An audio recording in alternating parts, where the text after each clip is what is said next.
the wider point, Nigel, that Stoke City can seal their safety with a win this weekend. Who'd have thought that would be the case with 3 games to go at the start of the season? Well, at the start of the season, Rob, I saw them play against Bolton, and I did have my worries. I think since then, Tony Pulis has bought wisely in the transfer market. Stoke have been in a scrap all through the season and scrapped it out to a man.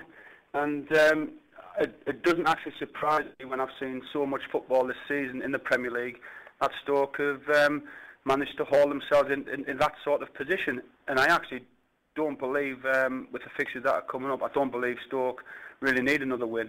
It would be lovely to do so and absolutely make sure, but I think even if they don't win on Saturday, I think they'll still stay up anyway. What's been the secret of their success, Nigel? Because I remember going back to the start of the season, obviously West Brom came up, had a great reputation for playing football, and everyone expected that if it was going to be one of the 3, it would be them.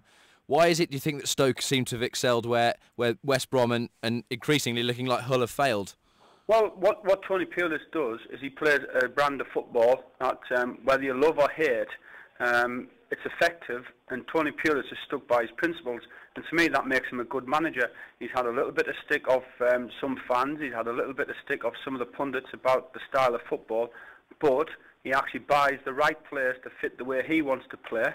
And Stoke have just stuck doggedly to what they believe in and what Tony Pulis has believed in all the way through the season.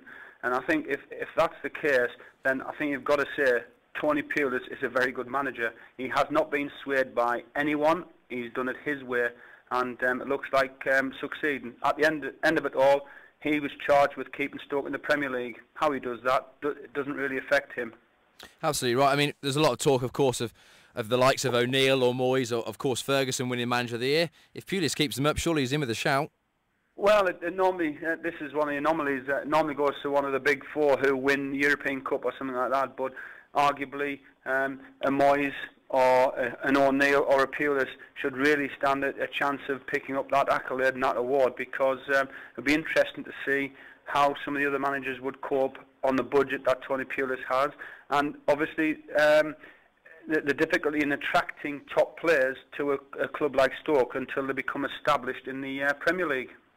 So you talk about the physical style of play, but Nigel, at this level you've got to have a bit of quality, and James Beattie is that bit of quality. Well, I think Stoke, yeah, they are a physical side in their size and the height and their body mass, if you like. But they're not over physical when they play football. I think that's one of my big criticism of them. At the size they are, they're not as physical as people make them out to be. And they have got some quality in there. With Lawrence, they've got quality there.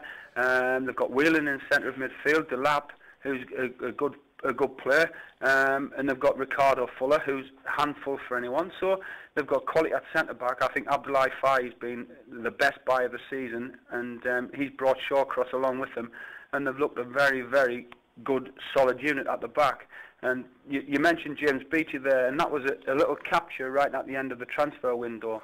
And with James Beattie, you get one of 2 things, I think. You get an England international who could play England-wise, or somebody who's just lost his way a little bit. And I think coming to Stoke has helped him. Tony Pulis has given the belief again, and he's been a fantastic signing. His goals have brought points, and that's what you want from your centre-forwards. Absolutely. I mean, you look down at the bottom, and the teams that are struggling, all you need to do is look in the goals column. They lack goals, and possibly before James arrived, Stoke had lacked goals, and he's given them that, and that is one of the key factors to them staying in this league. Yeah, he has scored goals, and his goals have come with a premium of 3 points. He doesn't score any goals when it was 2-0 to Stoke, or when it was 3-0 to someone else. His goals have actually meant something, and they've brought 3 points along with them. And you know, he's a good finisher. On his day, he's a good finisher, and he's one of the best penalty takers I've seen. I saw him score the header, I think it was against Man City, earlier on in the year, where he rose above and just nodded back. And that was a goal of a finisher. And then a goal he lashed in with his left foot just a couple of weeks ago. Another class finish from a finisher. And if you get James Beattie like that, you've got a player who is probably worth 10 million quid. But you'd have to ask the question again, why did Stoke just pick him up for 3.5 million? And that's because he lost his way a little bit. And I think Tony Pulis, hats off to him, he's got him on the right track again, and actually told him to go and play where he's dangerous, and that's in the box. And the nice part about watching Beattie play is the fact that he actually plays with a smile on his face. And I think he's brought a lot of that to Stoke City as well. And it can't be underestimated that he actually looks like he enjoys playing football. Absolutely. We've spoken about the job that Tony Pulis has done at Stoke. Their opposition on Saturday, Gianfranco Zola has turned it around and done a pretty good job himself.